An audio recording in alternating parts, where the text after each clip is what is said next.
साम्राज्य सामान्यांचा असामान्य आवाज।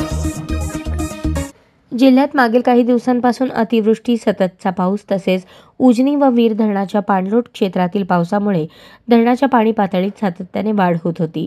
धरणाची पाणी पातळी नियंत्रित करण्यासाठी धरणातून मोठ्या प्रमाणात पाण्याचा विसर्ग नीरा, भीमा व सीना नदीपात्रात मोठ्या प्रमाणावर सोडण्यात आला।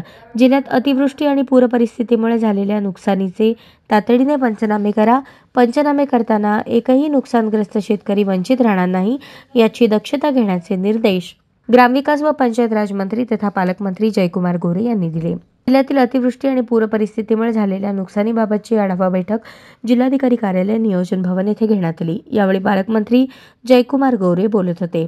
यावेळी आमदार देवेंद्र कोठे, जिल्हाधिकारी कुमार आशीर्वाद, मुख्य कार्यकारी अधिकारी कुलदीप जंगम, महापालिका आयुक्त सचिन ओंबासे, शहर पोलीस आयुक्त एम राजकुमार, पोलीस अधीक्षक अतुल कुलकर्णी, निवासी उपजिल्हाधिकारी अभिजित पाटील, जिल्हा अधीक्षक कृषी अधिकारी शुक्राचार्य भोसले, प्रांताधिकारी सदाशिव पडदुणे, सुमित शिंदे, सचिनी थापे, दिलीप पवार, अभियंता खांडेकर, तहसीलदार, तालुका कृषी अधिकारी यावेळी उपस्थित होते। यावेळी जिल्हाधिकारी कुमार आशीर्वाद यांनी जिल्ह्यात अतिवृष्टी आणि पूरस्थितीमुळे नुकसानीबाबतची तसेच उजनी धरणात येणाऱ्या पावसाच्या पाण्याची आणि विसर्ग होणाऱ्या पाण्याची माहिती दिली।